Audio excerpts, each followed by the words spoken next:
The Israeli military has advanced into the heart of Gaza City now, Hamas's main bastion and the biggest city in the seaside enclave. In retaliation to the October 7th attack, as a result, thousands of Palestinians have fled northern Gaza, traveling miles on foot through the battered enclave in a growing exodus as Israel intensifies its ground and air campaigns. A report. Israel has vowed to annihilate Hamas for the attack on October 7th, in which Hamas terrorists killed 1,300 Israelis, mainly civilians, and seized scores of hostages. Israel has since put the Hamas-run Gaza Strip, home to 2.3 million Palestinians, under a total siege and bombarded it with unprecedented airstrikes. لنا 35 يوم تحت القصف والقذائف والدبابات، بر وبحر وجو وكل ما يخطر على بالك. احنا مدنيين قاعدين في دورنا، مالناش دعوه في اي حاجه، مننامش، بنصحى على صوت القذائف وهي تخبط فوق روسنا. قالوا روحوا على المراكز الامنه، رحنا على مراكز الايواء على الوكاله. امبارح واحنا طالعين من المدرسه صاروا يخبطوا علينا قذائف، استشهدوا 10. Palestinians fled to central Gaza from the besieged territories north, following a night of airstrikes. Men, women and children were seen traveling by foot to Wadi Gaza, where more than 1 million people were already living. This week, Israel agreed to put in place 4-hour daily humanitarian pauses in its assault on Hamas in northern Gaza. This, as US President Joe Biden pressed Israelis for a multi-day stoppage in fighting in a bid to negotiate the release of hostages held by the terrorist group.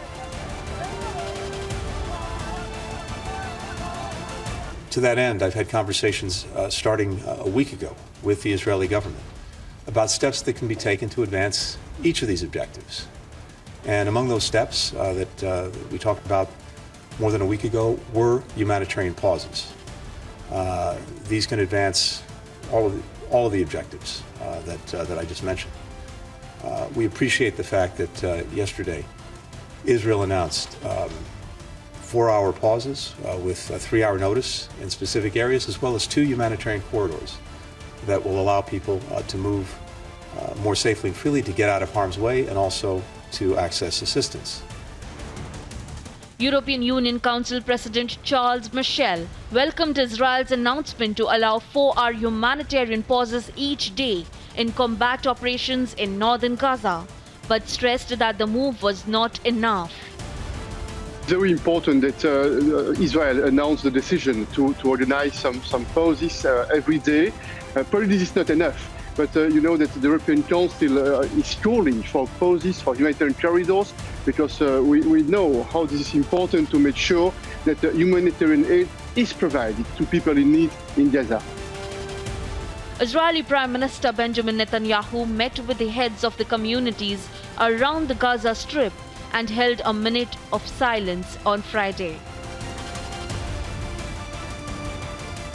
האנשים האלה, ראשי היישובים והתושבים בעוטף, גילו חוסן אדיר, נלחמו אזרחים לצד חיילים בציפורניים, ויש כאן נחישות גדולה מאוד שלהם ושל הממשלה להחזיר עוד יותר ממה שהיה, לשקם, לבנות, להצמיח, קודם כל להחזיר את הביטחון, לדאוג שאין חמאס ולא יחזור חמאס, אבל שגם יהיו חיים חזקים מאוד. Israeli forces and Hamas terrorists battle at close range in Gaza City as thousands of civilians fled south to avoid being trapped in the heart of the conflict. Agency report, Republic TV. And leaders of Qatar and Egypt met in Cairo, both hoping to mediate a de-escalation of the violence in the Gaza Strip, the provision of humanitarian aid, and the release of Israeli hostages. A report. Qatar's emir traveled to Cairo for talks with Egypt's president regarding the Israel-Hamas war. The meeting between President Abdel Fattah el-Sisi and Sheikh Tamim bin Hamad Al Thani comes one day ahead of an Arab summit in Saudi Arabia concerning the situation in Gaza.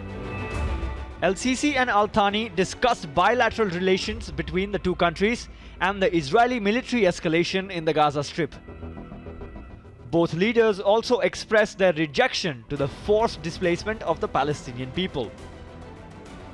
The Qatari Emir's visit comes a day after Qatar's Prime Minister met the chiefs of the US Central Intelligence Agency and Israeli spy agency Mossad in Doha.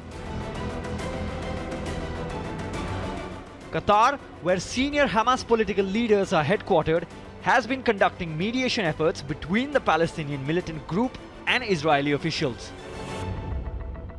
Thousands of Palestinians streamed onto Gaza's only highway, fleeing the combat zone in the north after Israel announced a window for safe passage. Amid an intensifying campaign of airstrikes and ground battles in Gaza City, the search for safety in the besieged enclave has grown increasingly desperate. Tens of thousands have walked south, where they face the prospect of ongoing bombardment and dire conditions, while others have crowded into and around hospitals, sleeping in operation rooms and wards.